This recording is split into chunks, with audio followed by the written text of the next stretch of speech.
Example 4.14 এই ম্যাথটা দেখব। বেসিক্যালি এই ম্যাথটা হচ্ছে টি বিম ডিজাইনের ম্যাথ। এখানে ফ্ল্যাঞ্জের জন্য উইডথ দেওয়া আছে b equals to 28 inch and depth দেওয়া আছে 6 inch and টোটাল ডেপথ দেওয়া আছে 30 inch and ইফেক্টিভ ডেপথ দেওয়া আছে 26 inch and স্টিল বার দেওয়া আছে 6 নাম্বার 10 বার স্টিল। ওকে, সো আমাদের ফার্স্ট অফ অল যে কন্ডিশনটি আমাদের দেখতে হবে সেটি হচ্ছে এর ভ্যালু যদি HF থেকে বড় হয় দেন সেই সেই ম্যাথটা টি বিম অ্যানালাইসিসের জন্য হবে।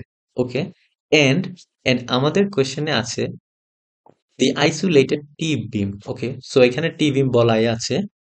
So and isolated T beam. Okay, so isolated T বিমের জন্য এই কন্ডিশনগুলো ফিল আপ করতে হবে। ওকে, সো HF এর ভ্যালু BW ডিভাইড বাই 2 থেকে বড় আসতে হবে এন্ড B এর ভ্যালু 4BW থেকে ছোট হতে হবে। ওকে, সো HF এর ভ্যালু দেওয়া আছে 6 ইঞ্চ ফ্ল্যাঞ্জের depth.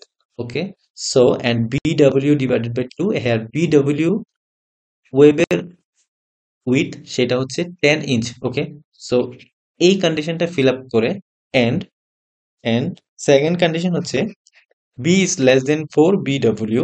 Here B is 28 inch and 4BW is 40 inch. Okay, so এই কন্ডিশনটাও ফিল আপ করে আমাদের। ওকে, ওকে, আমাদের কোয়েশ্চেনে এখানে বলা আছে what is the design movement capacity of the beam. Okay, so আমরা জানি ডিজাইন মুভমেন্ট ক্যাপাসিটি এইটার ফর্মুলা হচ্ছে ফাই ইন্টু mn। এখানে mn দুইটা হবে, প্রথমত এটা ফ্ল্যাঞ্জের জন্য, দ্বিতীয়ত এটা ওয়েভের জন্য। ওকে, ওকে, সো আমরা আমরা একটু দেখে নেই এই কন্ডিশনটা ফিল আপ করি কিনা।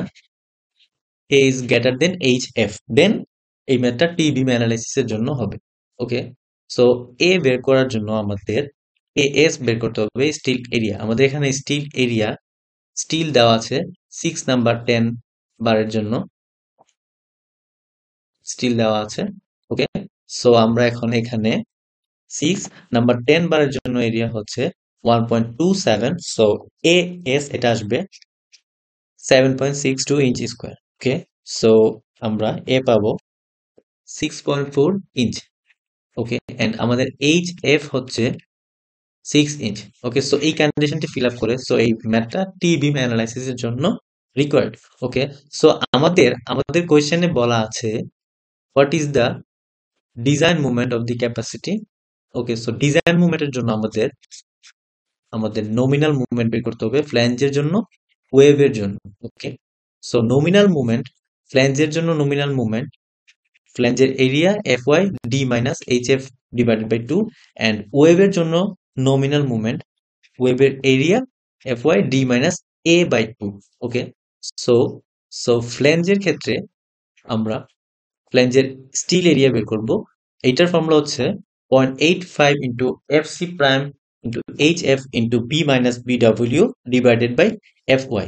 ওকে, সো এখান থেকে আমরা ফ্ল্যাঞ্জের এরিয়া পাবো, স্টিল এরিয়া পাবো 4.59 এন্ড এইখানে আমরা AS বের করেছিলাম সেটা হচ্ছে total steel area. Okay, so so total steel area থেকে ফ্ল্যাঞ্জের স্টিল এরিয়া যদি মাইনাস করি তাহলে আমরা ওয়েভের স্টিল এরিয়া পাবো, যেটা হবে 3.03 ইঞ্চ স্কোয়ার। ওকে, সো আমরা এখন এখানে ফ্ল্যাঞ্জের এরিয়া বের করেছি, এখানে ওয়েভের এরিয়া বের করেছি। সো আমরা ফ্ল্যাঞ্জের মুভমেন্ট ওয়েভের মুভমেন্ট বের করতে পারবো। ওকে, ওকে, সো আমরা ফ্ল্যাঞ্জের মুভমেন্ট এন্ড ওয়েভের মুভমেন্ট বের করব।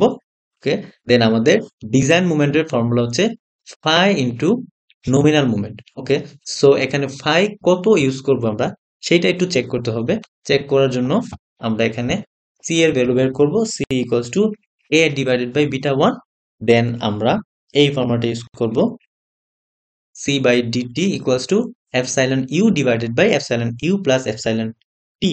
ওকে, সো এইখান থেকে আমাদের এপসাইলন টি বের করতে হবে। যদি এপসাইলন টি এর ভ্যালু 0.005 এর সমান অর বড় আসে দেন আমরা phi equals to 0.9 ইউজ করতে পারবো। ওকে, সো এইখানে একটা ব্যাপার আছে, সেটা হচ্ছে c ডিভাইড বাই dt। আগের ম্যাথগুলোতে c ডিভাইডেড বাই d ছিল, এটাতে ক্লিয়ার করার জন্য c divided by dt use করা হয়েছে মোর অ্যাকিউরেসির জন্য। ওকে, সো সো আমাদের আমাদের ইফেক্টিভ ডেপথ ছিল 26 ইঞ্চ এন্ড এন্ড সরি, আমাদের টোটাল ডেপথ ছিল 30 ইঞ্চ। ওকে, সো ডিটি আমরা বের করব, আমরা ডিটি বের করব, ডিটি বের করব 30 inch minus 2.5 inch. Okay, so আমাদের ভ্যালু আসবে 37.5 ইঞ্চ। ওকে, সো সো আমাদের phi equals to 0.9 and so আমাদের ডিজাইন মোমেন্ট হবে 9370 inch cube. Okay, okay, thanks for watching my video.